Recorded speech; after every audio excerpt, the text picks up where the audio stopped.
Hey, buddy. Kelly. Hello.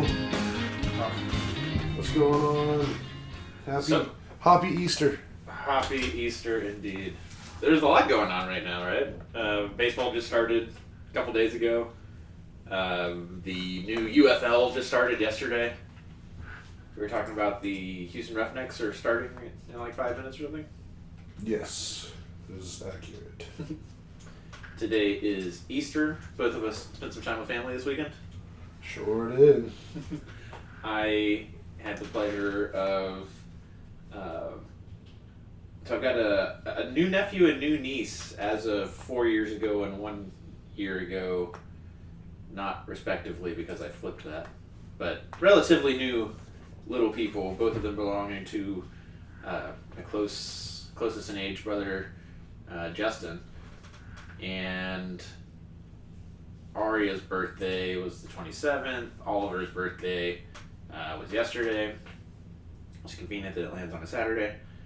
And got to go out there and shower them with love and take a bunch of just perfectly adorable photos. Got some really good ones of my dad and his grandson Oliver playing on the ground together, both wearing blue shirts. Again, looking pretty cute. And again, that was a blessing. And actually went back out there today to help my dad's mom get ready for curbside pickup, bulk pickup. Mm-hmm. Doing a lot of yard work and really just rolled out of bed and headed straight there, so kind of stinky. Probably don't look good because I sat in my car for an hour and a half, but Yeah. yeah. You're okay. Okay. I don't smell you. There's a lot of big smells in this room. Yeah, I mean, I like having a good smelling room. Mm-hmm. It's a new thing of mine. Still pretty clean in here? Yeah, try to keep it that way. Computer area looks real nice. Yeah, feel good about it. Excellent. Yeah. I guess I also had a big, just professional life, some positive, good work stuff happened this week too. So, there's a lot going on, I guess, as far as the world and family and sports and entertainment. Very cool. Yeah. We watched 2 episodes of Master of the Air, but before we jump into that, did you have any highlights from the week or trivia? Anything to do before we jump into that? I mean, I will say I've got a new travel obsession. Oh, yeah? That I'm getting real into. Mm-hmm. And like a place I want to go to. I want to go to Bavaria. Yeah. It seems like pretty awesome. I've been watching a lot of videos about it, and it's just like everywhere you look there, it's just like you're in a fairy tale. Yeah. It's absolutely beautiful. That's pretty in line with Switzerland and Leavenworth, some of the other places you've talked about. Yeah, I mean, Leavenworth was designed to look like a Bavarian village. Right. So, I don't know, that just really seems to be up my alley. Mm-hmm. In terms of the whole aesthetic and the landscape, and now I'm thinking that might be my first European trip I take, is going there. We gotta find a disc golf course that takes us up some elevation. I don't know. I need to be able to conquer these slightly elevated courses we have around here before I'm trying to hike up mountains. Word. The weekend kind of messed with our flow and schedule, but next weekend I want to take us to a new disc golf course that's on Wells Ranch. Very cool. Yeah. Something in the vein of our old Jack in the Box conversations that came up in my memories on Facebook, because however many years ago, but on some day this last week, I wrote down this quote from a movie that I thought was like super relevant to the direction we're going in as a society, and I'll read it to you, and maybe you'll understand why I recorded it. But the quote goes, "People often see science as a mere instrument to mankind, a subservient aid to do its bidding like some genie in a bottle." But each scientific advancement man utilizes conversely changes himself, even before we realize it. When the first man handled that wooden stick, the stick was also manipulating him. End quote. That's a pretty quote. Mm-hmm.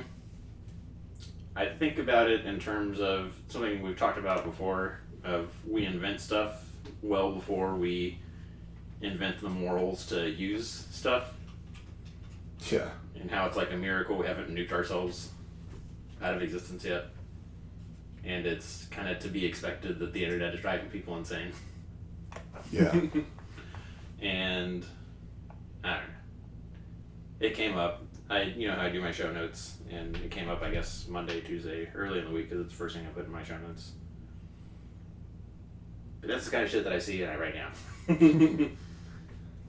That's funny. I definitely, when I write something down, it's usually something really ridiculous. Mm-hmm.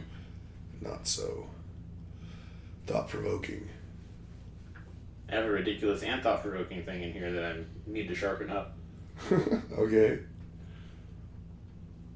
I'm going to sharpen it up before I share it. That's fine. Alright. You want to talk about Masters of the Air? Okay. Episode 3 Yeah. centers around a specific bombing run, Regensburg, Schweinfurt, where, hey, if we can take out these ball bearings deep inside Germany, Mm-hmm. we can, shut down their industry for as long as it takes them to find another place to build these ball bearings. Right. It was novel because it was deep inside Germany, Mm-hmm. and because it was something they hadn't done to this scale, at least. Right. Presumably it's not the first time they tried to go this far, Yeah. but it seemingly was the first time they did it at that scale, because they said it was like the largest air armada at that point. Yep. In history. Because it was new, they were like, and let's come up with a little extra, put a little zhuzh on it, and have like a 3-pronged attack or a 3-wave attack where, you guys that are in the front will take a beating, but when they run out of ammunition, that's when the real damage is done. And it was a mess from the beginning. I mean, did you want to add to that at all? No, that's pretty accurate as to what's going on.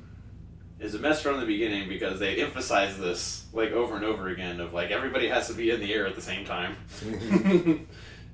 so that it's timed out perfectly. And then there was weather, and this is, I want to be able to contribute my practical experience. Right. I think that this is the difference between total war and like, hey, this is existential, we are willing to throw millions of people at this problem.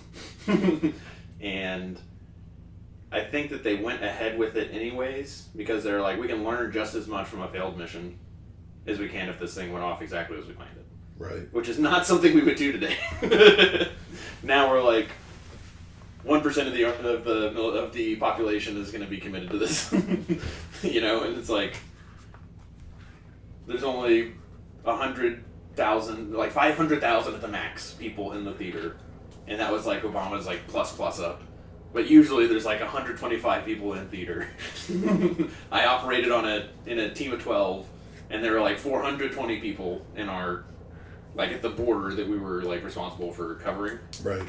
And I was like, the 12-person part of that, and we're not gonna lose. We're not gonna be like, hey, we're gonna send everybody out, or this big plan that we came up with. It's fucked. It's FUBAR, and we're just gonna do it anyways. We wouldn't do that today because we're just using so much fewer people, Right. and we just can't lose like the percentage of people that they lost on this mission. Yeah. But that's what I want to impart, from like what I know of military history and like how things were different then versus now, is that you would just keep pressing that button even if it meant like a huge percentage of your people are going, because you assume like, okay, the third time I press that button, that percentage is going to go down, and the bad things on the enemy are going to be greater than the bad things on me. Yeah. And then by the time I get to like the 10th time I push that button, it's fine, it's routine. Even though on the way to pressing that go ahead and do it button 10 times, like you've lost, like the casualties you're willing to take in that situation are vastly different than, hey, there's only 1,000 people in theater, we're not going to lose like 100 people doing one thing wrong. Yeah, man. It got me thinking about those, like the higher ups that are like making those decisions. Like, it got me thinking, like, how many people probably after the fact like committed suicide or like just couldn't live with the fact that they sent so many people to their deaths. Because I mean, I don't know how, like, if I was thrown into that position, that would just be so freaking hard. But I mean, I guess when you're looking at, I don't know, that must have been a horrible place to be in. Just horrible time, horrible situation for everyone involved. Again, a bit of the practical. Do you know the difference between like what a field grade officer is? Yeah. So that's like major and above. And there's a point in your career. I was thinking about this when I was going to talk about this. Like, when you come in as an officer and you're a platoon leader, those are the best years. Because a platoon is like not a lot of people. Yeah. Like, you can know everybody by name, and you can know everybody by name for a while. But those are like the people you're in the trench with, that you like actually work with, and you do whatever the thing is that you guys do, whether it's like killing people as an infantryman or like standing up a radio antenna. And really, the platoon sergeant is the most important person, because he'll go on to other roles, but he's been with that group of people much longer than the lieutenant that comes in as the platoon leader is out in like a year, if they're worth the shit. And the platoon leader, really all they have to do is like listen to the platoon sergeant, and they're just reporting back up, like, yeah, this is how far along we are, or yeah, this is. And a good platoon leader doesn't come in there and is like, I run the show. They come in there and they're like, I'm going to make life easy on this group of people, and not hold information, like be a conduit of information, and try and just tee up the platoon sergeant to be successful. And it's the best years of your career, because like, it's assuming you're doing it right and you are teeing people up and you're not like causing frustration and road bumps by not sharing some information you should have shared. Those are your best years, because everybody loves everybody, and you're just, all you do is that thing that platoon does. Right. And then you go on to, like, I was a platoon leader and loved that. And then I was an executive officer. And even there, like a company executive officer, you've got, like, you're telling the platoon leaders what to do, and then they tell the platoon sergeants, and like, okay, this is what we got to do, blah, blah, blah. And then you're the person keeping track of multiple platoon leaders and the progress of what's getting done as a company. But the company commander is the one that has to make decisions and has to say, okay, out of the 6 ways we could do this, we're going to do it this way. And the thing about being a commander, like if you're company, battalion, brigade, whatever, the thing that's put on you is you are responsible for everything the unit does or fails to do. And that's at company, you're still talking like maybe a first lieutenant, but more often a captain. And the higher up you go, then you got to be a major, then you got to be a lieutenant colonel to be a commander of these different groups.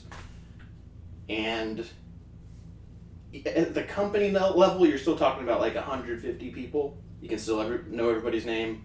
And whereas like when you're the platoon leader, you're getting your hands dirty, you're doing that all the time. Once you get to battalion, then it does become, hey, the brigade needs this thing done. We're the infantry battalion, we're the armor battalion, whatever. We got to get from here to there. But once you get to like the battalion level, you don't have time to go to each of those companies, to go to each of those platoons and get your hands dirty. Right. It does become a thing of checking boxes.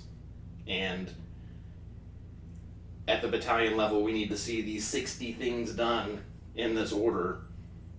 Check the box, check the box. Why can't I check this box yet? Go yell at whoever that needs to get done.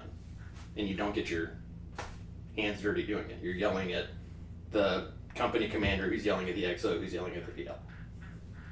And the further you go in your career, the more you have to detach yourself from getting your hands dirty. Because if you were like literally intimately all 150 times 6 or 8 companies that there are, you would not tell them get in those planes and fly and die. Like, you have to be detached. And that's where, just like in politics, that sociopathy starts to benefit you. Where you can say where you can detach the humanity from it more easily if you are a bit of a sociopath. And say that these are the things that need to get done. And the people are no different than the equipment and the fuel and the bullets. They are just part of getting it done. And that's something that I was never going to do 20 years, but I did get high enough in, like, I went from platoon, company, brigade to division is where I finished. And that, at the division level, it is all of that. It is all, we need to get the 15,000, 12,000 of us from here to there. And as the division planning officer, I'm talking about moving battalions, and I'm not thinking about the people. I'm thinking about, I need to see this flag on the map go from here to there. Right. And then, like, all I did was communications. I didn't have to tell people to die, you know. Right. So it is tough, but similar to politics and being president and all these other, being a CEO, where you have to say, like, hey, we're going to get this thing done. And down the line, that means somebody's doing overtime and missing their kid's recital or whatever. You don't care because you're thinking of the shareholders and you're thinking of, like, we got to get this thing done. And yeah, the sociopathy, and the higher up you go, the more you need that to do anything. Right. Or just be crippled by depression and be crippled by, like, what have I done to these people and their families and so on and so forth. It's a trade-off, and it's a natural part of the scale of things. And yeah, if they are going home and having nightmares and suicide and all that, then they needed more sociopathy. Or they needed to stay closer to the work getting done. I mean, I don't think we've really seen much of it in Masters yet. Mm-hmm. But I do know there's a really powerful scene in the movie The Memphis Belle, where, like, that head guy at their main air base, who's, like, the one, like, sending all these guys off into these missions and whatnot, he's having a conversation with that like, Army PR guy or whatever, and they're, like, planning the party for the Memphis Belle when they finish their 25th mission and get to go home and whatever. And, like, the PR guy says something to the commander along the lines of, like, well, they're just numbers, basically, or something like that. And, like, the base commander, like, just flips out on him and, like, pulls out this stack of, like, Dear John letters, or, like, not Dear John, but, the condolence letters. Yeah, the condolence letter of all the ones killed. That, like, he personally wrote to all these families, and all the, like, return letters from the families, like, thanking him for the letters and talking about their kids. And it's a real emotional power thing. Like, you can see on that commander's, like, face, like, the actor or whatever, but still, like, he felt those losses. And I just think about, like, those guys. They're not high enough up to where, like, they're not at the bases, but they're, like, the highest at that base, so they're seeing all these planes take off on these missions and then seeing how not all of them come back. That's just a whole other level of just, I don't know how people dealt with that after the war. If you fucked up real bad on a lane, or if you made if you're at one of these schools and whoever that was running the course, like, really wanted to put it in you of, like, you need to understand how important this is, they would make you write letters home to the people that, like, you're in this training exercise with. Cause, like, you just killed that. Write letters to their families, and then you give them to the person so that they know that you actually wrote them. Right. And that you're not, like, a crazy person. And then you don't write something like, I killed your son, but it's okay. They, like, want to see that, like, you actually care. Yeah. I never had to do that. Like, I never messed up that. But I'd seen it done, and from everybody else that's in there, you're thinking, like, I feel sorry for that guy, because that's, like, hours of, like, sleep we don't get, basically.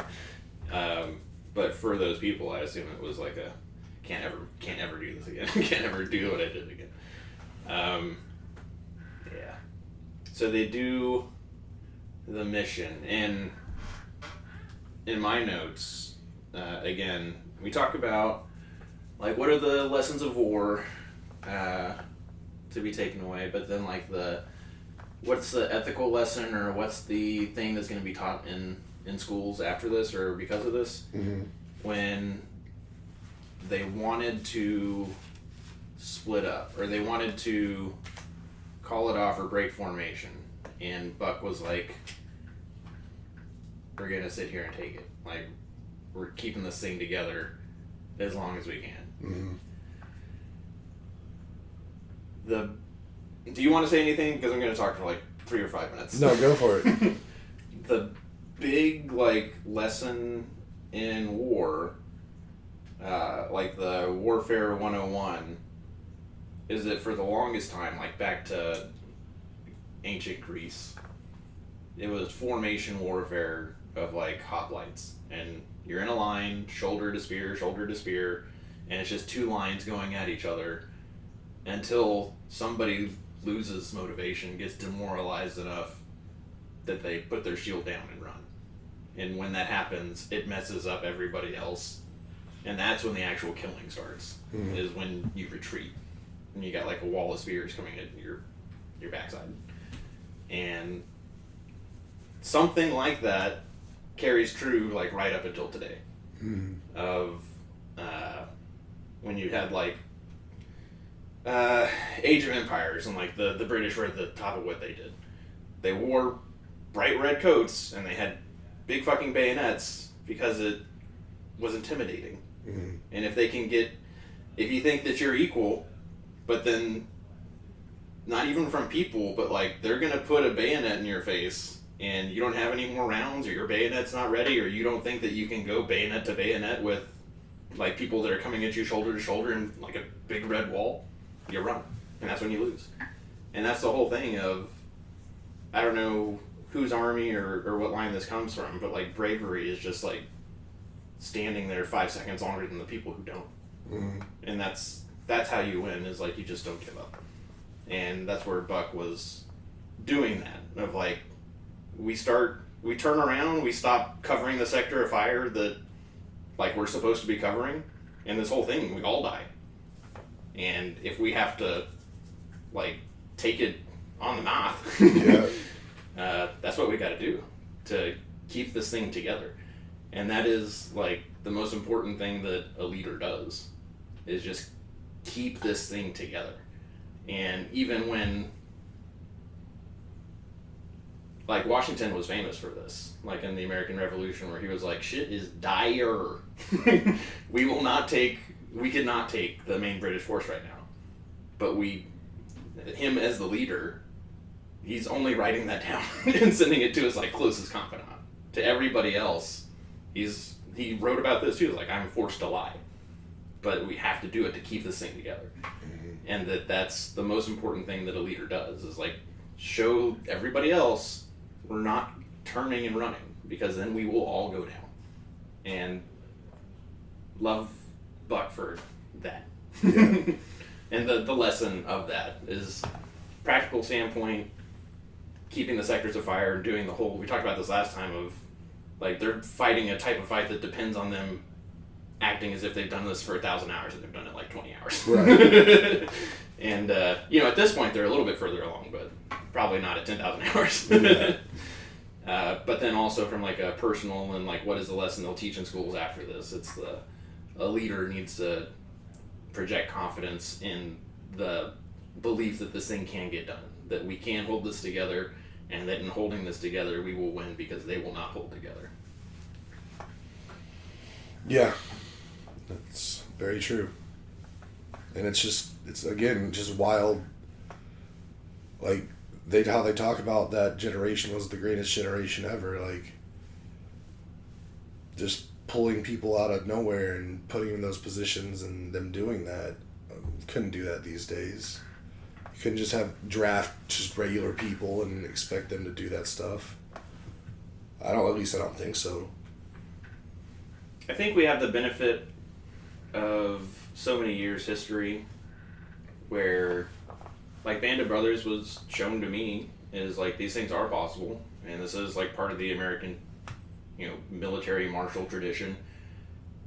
It's only since World War II that we've had like a permanent military, where like there are other nations like Germany / Prussia or France or Britain that are like, we have been a martial state. We have had a military that goes to other places and beats up other militaries for centuries. Mm-hmm. And the U.S. is like, we got oceans. We stood up a pretty cool army in World War I, but we weren't going to use it anywhere, so we just kind of shelved it all. We mothballed it all. And then since World War II, we've been like, all right, we're going to keep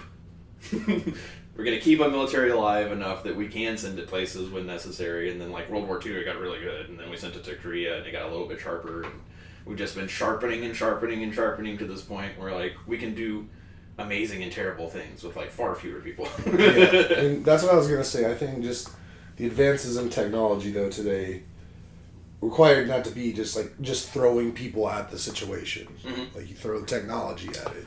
But we have this martial tradition now where even in the modern day, we've got Korengal Valley in Afghanistan. We've got Quezon and like different examples of Vietnam where it's like, this is 100 people or 60 people or 24 people versus 10x, very many more people in a hopeless situation, but they held on long enough for air support, or they held on long enough for reinforcement. And if they had given up, if they had turned tail, if they had like tried to surrender, they would have all been dead. Mm-hmm. And that's not what we do. You stick it out as long as you can. Medals for everyone afterward. But the point is, like, you can't give up the sector of fire. You can't protect yourself at the expense of like everybody else in that wire with you. Yeah. Which is again like, to us it's like Vietnam is forever away, but in the terms of like the British Empire, they have tales going back like to the 1600s. Right. Same with France and same with all these other places. So it's relatively new for us, but if we had to do that today, at least we can say, hey, you're about to join a team that the tradition goes back to like many tales of heroism. Here it is in film. Yeah. Yeah, and then also I think it was episode 3 that we're starting to get a glimpse into this. But what happens when an airman has to bail out and they actually safely land on the ground in enemy territory, which they haven't really got to yet. And that only just started, yeah. And I think that's already been real stressful, like for me, just thinking about that. Like, you just got out of like the worst situation ever. You just lost a bunch of your buddies, but now you're like in a country where like you could be captured at any moment in time. Yeah. That's scary. And I believe it was still this episode, but that guy gets connected with resistance, and they're like, if you turn yourself in, you'll be a prisoner of war. You'll get all the treatment of the Geneva Conventions, because this is not terrorists or insurgents, versus the world. It's still Western power versus Western power, and you'll survive if you turn yourself in, more than likely. Yeah, but if you do this, you gang up with us, and you're trying to get back, this is espionage. You'll be treated as a spy. You'll be hung. You'll be shot. Yeah. Yeah. So that's a wild choice too. And I mean, thinking back to like, I'm sure I've talked to you about him a little bit in the past, but a guy named R.A. Bob Hoover. He was combat pilot, test pilot during World War II, and some will say he's the greatest pilot to have ever lived. But he was flying during World War II, and he got shot down, and he got captured. And like he was talking about different camps for capture officers and flight people and stuff, and he said that there were some camps that were basically just kind of like resort, like getaways. Yeah, sure. Like decent places to go. Like you were a prisoner, but like you had normal amenities, decent food, like doctors if you needed them. But there were others that were like also real bad, and like he said he got to like Stalag Luft 1 or something like that, and it was like way up north, and they were just like freezing all the time, lost tons of weight, and just the whole being a prisoner of war thing is just wild. Yeah. That's in the Western powers, like specifically Britain, but then France, but in this war France is basically at this point they're off the table. It's like Vichy France. And then the Germans, like being a commissioned officer it's different. In most, not in the U.S., but those other countries, you like bought your commission. Like that meant you were like basically a lord, that you were a person that was part of like royal family, or that you were of great means and like part of not the hoi polloi, not the people, but like the institution of leadership and institution of government in a way that we don't do here. You know, buy estates, and then that estate is actually part of the crown's estate, and you're like a duke. Right. We don't do that. But all those other places, like if you go back to like the Revolutionary War, there's like constant examples of the enlisted and the rabble, they go on a prison ship. The officers, you exchange swords, and then you exchange officers for officers, and maybe the people get off the prison ship, but maybe not. And it's different. I think that was it for lessons and stuff from that episode. It was a pretty neat plan, I thought. But the people that we've been following dropped their bombs and fly parallel to Italy and end up in like Northern Europe. And that's where they... Africa. Sorry, yes, Northern Africa. And that's where they park. Yeah. Buck's plane, like, basically... It doesn't make the runway. it makes it almost to the runway. Yeah. But pulled it off. And an interesting thing of trivia that I found on the IMDb is that in reality, they showed them dropping like a full bomb load. But in reality, to get that far, they had like a comically small bomb load. It's like 2,000-pound bombs or the equivalent in 500-pound bombs. Right. It's not good. And I guess that's why they needed like 300 airplanes in the sky. That makes sense. Yeah. To accomplish it. But yeah, I mean, I was also curious. I did some research about like the range of the B-17, because that's a pretty far flight going from southeastern England, like directly east into Germany pretty much, and then south all the way down to Algeria. And the route they took them about 1,500 miles. And the range of a B-17 is like max 2,000. And you always like want to have buffer. Like if an airplane has a range of 2,000, you're never going to fly 2,000 miles in it. Yeah.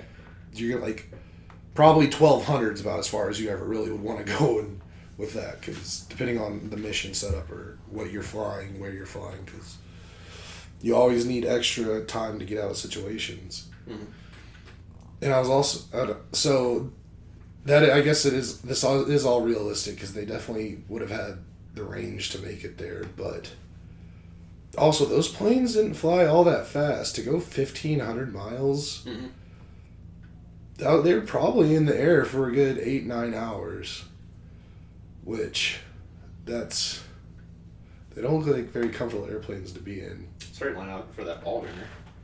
Yeah, those guys get it the worst.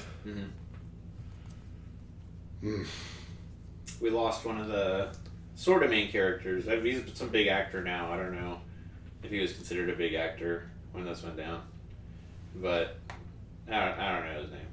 But he is playing Crash. One of the people that you're like, oh, this guy's a main character. He's not going anywhere. This guy's in movies. He'll be fine. He died. And then in the plane where the guy parachutes and gets picked up by the resistance, he had to leave a guy behind in the ball turret. Mm-hmm. And that sucks. That was more of like a survival thing than we gotta let this guy die so that the rest of us can. It was like a 1-for-1 instead of like the team. Right. But I guess that guy's name was Babyface. And I had always thought that once the plane starts going down, like, it's too late because of centrifugal force. Mm-hmm. Like, I thought that you'd just be, like, stuck on the side of the wall and not be able to get out. What did you think? I mean, there's definitely... I mean, they kind of showed it, like, right towards the very end. Like, the dude was getting thrown around and was on the ceiling and stuff like that. But, yeah, if it gets to that point, chances of you getting out are no good. Mm-hmm.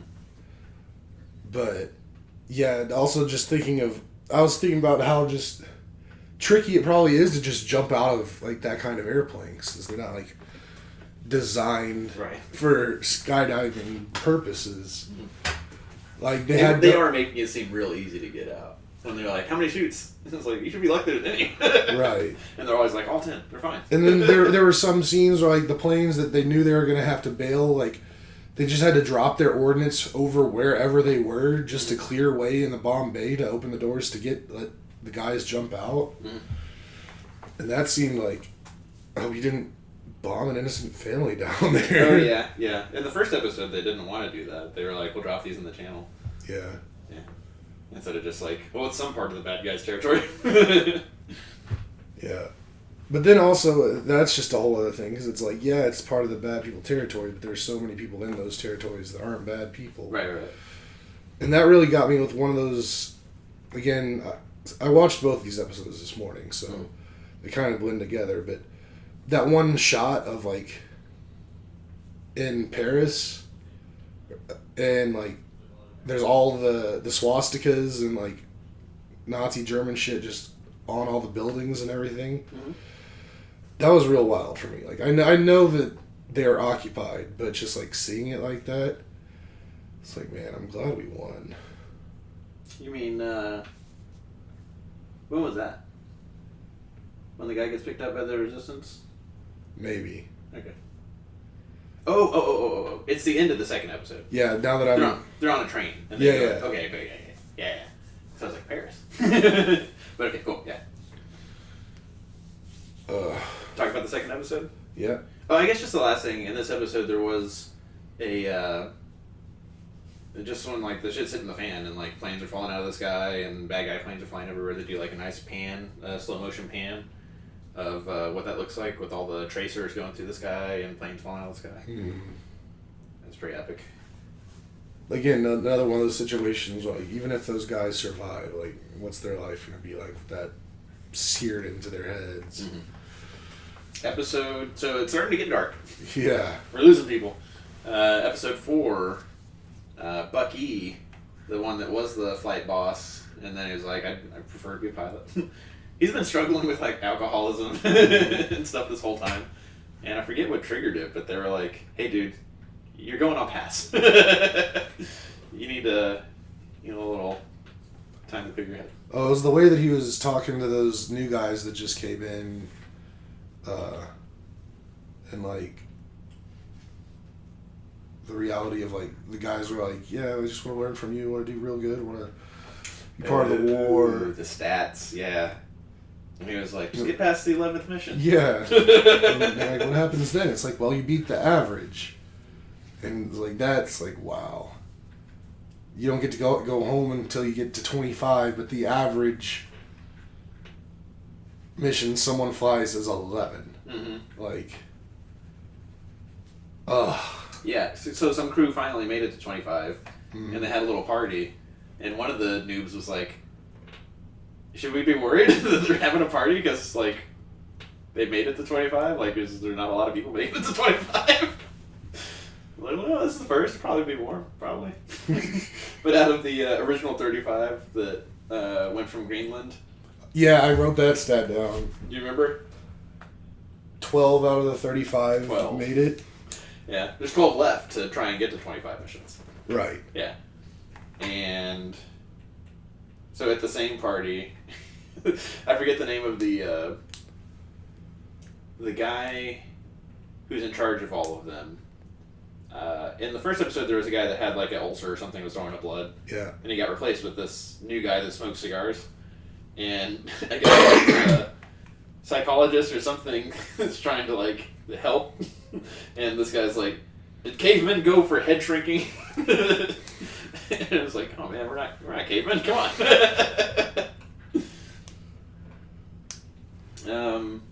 Some of the quotes: "There is no balance. Only one event after another. The worst come out untouched. The innocent dead." And that's definitely something talked about before, where it's like in like an actual war where like just bad stuff happens all the time. Like you expect there to be balance, and it's just not. It's just always just like carnage. Yeah. And the carnage is just dispensed, and it's not purposeful or anything like that. There's a. Now I'll come back to that, but something that I think is important that I did write down is that I wrote this down on one of the other episodes. I didn't share it, but on this one, how normal it is for us in retrospect, looking back like almost 100 years, to think like, oh, it's 1943, war will be over in 1945, it's fine. And how that's not their perspective at the time. Right. They don't know that this is ever going to end, and that it's not just going to be awful for, hopefully, I don't know what happens after you hit 25 missions. You just never fly a war mission again? Yeah, no, they send them back to the States, and then they send them on like war bond tours. Okay. To show them that like people, yes, this is possible. We can win this. We can do this. This is a doable thing. So that's good. But something obviously different now than then is like when I deployed, it was like if you go one day over 9 months, everybody's getting fired because then we have to give you leave, and then this mission costs like so much more. Like you can be there for 269 days. If you hit 271, Texas will never deploy again. Versus like World at War, we're not quitting until unconditional surrender of Germany and Japan. You're just out there. And you're like, I guess just this goes on until we finish. And I think that's important anytime you watch anything history. I mean, it doesn't have to be World War II, but like anytime, that's something that Dan Carlin, who's a podcaster, amateur historian guy, always imparts, is that like, look, us looking back, we know this is only like one in a string of events, or we know that this war goes from this date to that date. For these people, this is the end of the world. For these people, this is what the world is from now on, until it isn't. And I think that that's super important. For sure. Similar, like trying to tie it back to our times, like when 9/11 happened, and it was like one tower, and then another tower, and then the Pentagon, and then Pennsylvania. We're like, is this just gonna keep like, is this isolated to like that section of the Northeast? Is something about to happen on the West Coast? Is it taking a week off and then we get it again next week? Is it just gonna keep happening and keep happening? And there was like that DC sniper, but that wasn't right. Taliban, Al Qaeda. I think there was like one more shoe bombing or underwear bombing, or the reason we have to take all of our shoes off at the airport now. Yeah. But that was, I think, like tangentially related. It wasn't like this, where it's like there's a bombing today, there will probably be a bombing next week. And just on and on until the war's over. And I don't know. That's what I had to say about that. Yeah, I mean, I think there was a good scene in episode 4, kind of talking to that when Bucky is on his leave and he's in London, and he's in like a hotel room at night, and London's getting bombed like a mile away from where he's at, and he can see it and hear it. On the receiving end. Yeah, just talking about being on the receiving end of it for the first time, and like going back thinking about all the bombs he's dropped and all the people he's killed, and yeah. Because, I mean, that's one thing about, like, bombers is, like, you don't ever see the people you kill. Mm-hmm. You don't ever really know what you're doing. So it's, I mean, I'm not going to say easier, but in some ways it's probably definitely easier than being like an on the ground infantry that like has to have like a one-on-one knife fight because they're both out of ammo. Yeah. And then killing someone like that, it's a whole different type of killing. It's easier than bayonets. Everything's easier than bayonets is the way to put it. Because that's like, I mean, yeah, it can degrade beyond that of like helmets and all that, but like the commanding officer or whatever is never going to be like, kill them with your helmets. Like the last thing that you can do is like bayonets. And then there's like, it gets easier and easier beyond that. Right. That's a way, I same thing,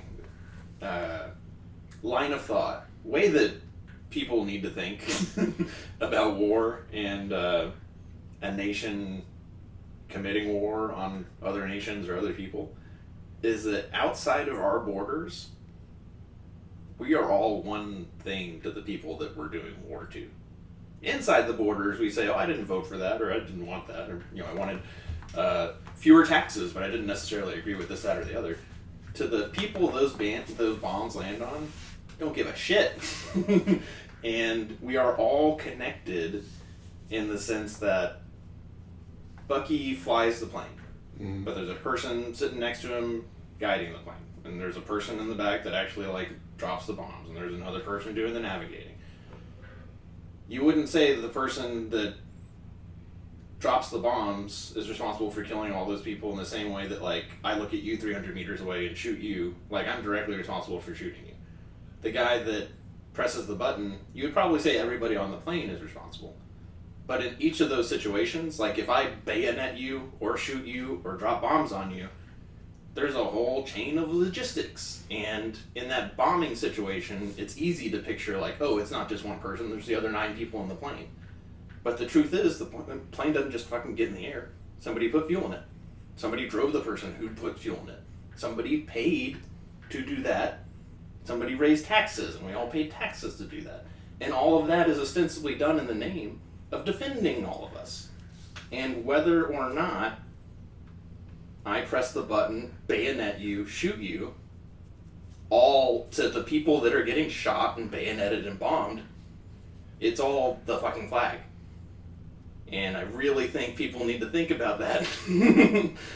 Outside this nation, it's kind of the same thing with like Israel right now, where in Israel, there's definitely people fighting about like, are we doing this right when it comes to Gaza and Palestine and all that. Outside Israel, and especially to the Palestinians, don't give a fuck. That's not how people think about things, guys. Right. When it's nation on nation, when it's a nation doing stuff outside of the nation, it's just the nation. It's not, oh, it's only the Republicans, it's only the Democrats, it's only da-da-da.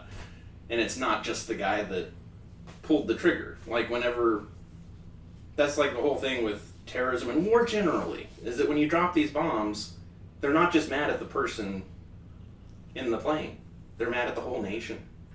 And that's how we need to think about war and how important it is and how big a deal it is. Mm-hmm. That's what I take away from that Bucky thing. Is like more of us need to tie into the fact that even if we didn't vote for that, like if I vote for President whoever and other president wins and other president signs whatever to drop the bombs on whoever, those people are still coming for me. Yeah. And everybody needs to feel that way. War is hell. Yes! I almost said that a little bit ago. No, there's... I forgot. I was going to look it up before this. I could probably find it pretty quick. But, what is this? It's a quote that's like that, or has to do with it. War is hell and glory is moonshine? No. It was actually from MASH. I know what it is.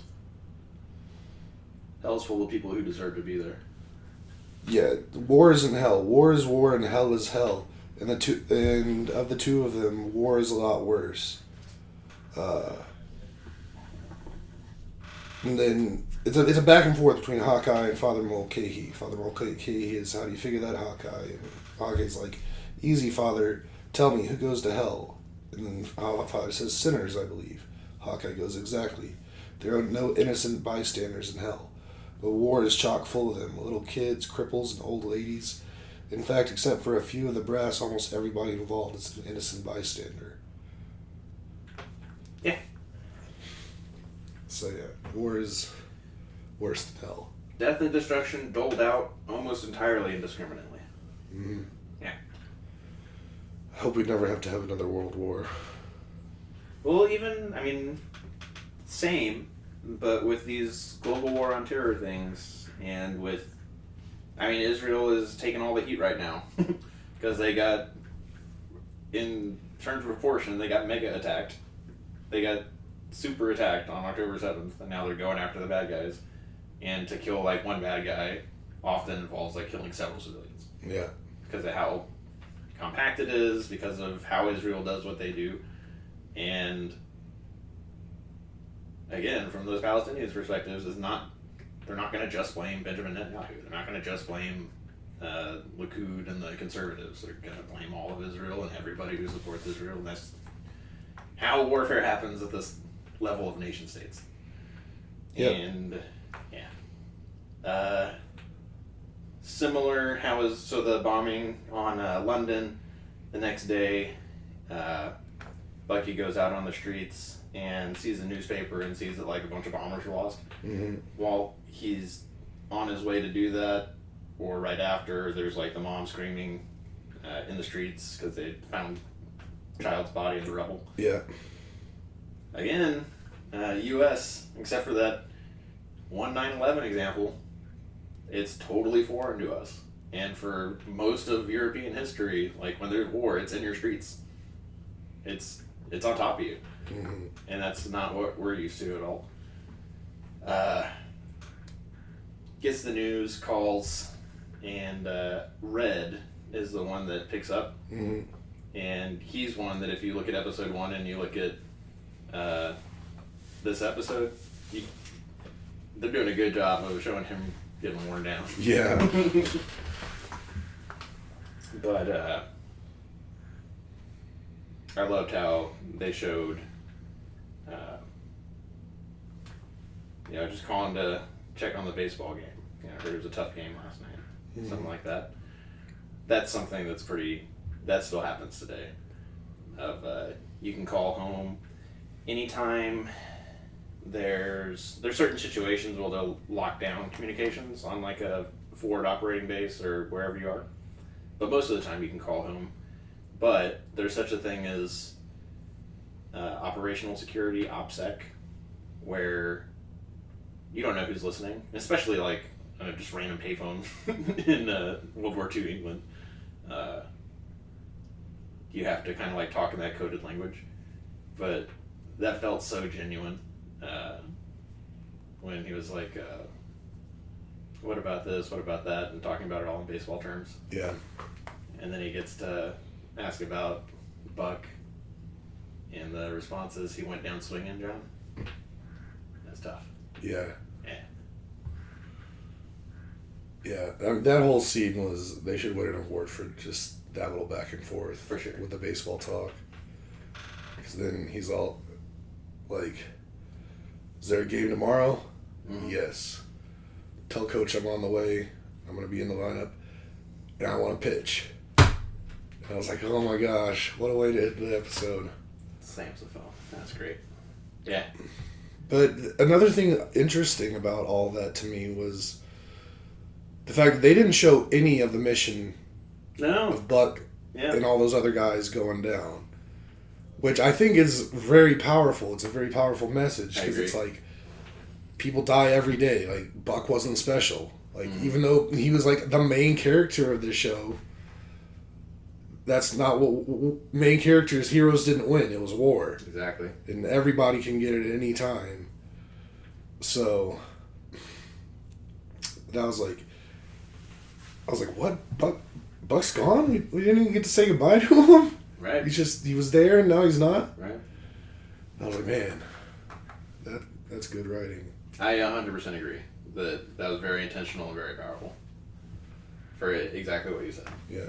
Okay. Yeah. I knew it wasn't going to be a super uplifting show, but it's been real good. Yeah. I really wanted to keep watching. Yeah, we talked about like one of the noobs, one of the replacements, like tried to make a girlfriend out of one of the USO girls, and he didn't come back. I'm like, it's a replacement, but he's just as like important and like a person as Buck. Right. Yeah. What a show. Great show. Definitely. People pooped on this episode specifically because it had Bucky banging the Polish lady. Mm-hmm. And they're like, why is there sex? Like, I think that was a big part of the time. Like, that's how they had to survive. I think who cares? It was like a setting. It was just like to show London getting bombed. I don't know. I thought it was appropriate. I don't know why anybody would have a problem with it. Another pilot in a potato field. Yeah. Which, I mean, that's legit. Like, don't ever think about... Yeah, I think they're trying to set aside like a few minutes for as many World War II stories as could be told. Because, you know, Poland is like why World War II like actually started. Because like Hitler had done like a bunch of shit like leading up to that. And everybody's like, if you do Poland, that's it. After saying that like a couple times before. Right. But then you did Poland. And they're like, all right, Britain's in, France is in. We're taking you down. And then France goes down. And Britain's like, all right, I'm just gonna hold this alone, I guess. But there were a bunch of Polish. There was like a Polish government in absentia, I think is how they say it, and Poles like fought like out of Britain, like part of Operation Market Garden and a bunch of different cool things. But I thought that was a neat touch. And they were like, yeah, Poland pretty important in World War II. Yeah. Good stuff. Great stuff. All right, watch 2 more. Talk about it next week, I guess. Yep. All right, got any final thoughts? Went pretty long today. Yeah, we did. I'm going to do some yard work after this. Roger that. I don't know what I'm going to do after this. Hopefully my new cell phone gets here soon. Ooh. Yeah, I ordered one. Should be here today. It's out for delivery. Sweet. Yep. All right. If you made it to the end, don't forget to like, subscribe, hit the notification bell, tell your friends. Mm-hmm. Watch Master of the Sky. Do it. Watch UFO. Oh, yeah, I'm going to do that. And, have a good one. Happy Easter, y'all. Bye.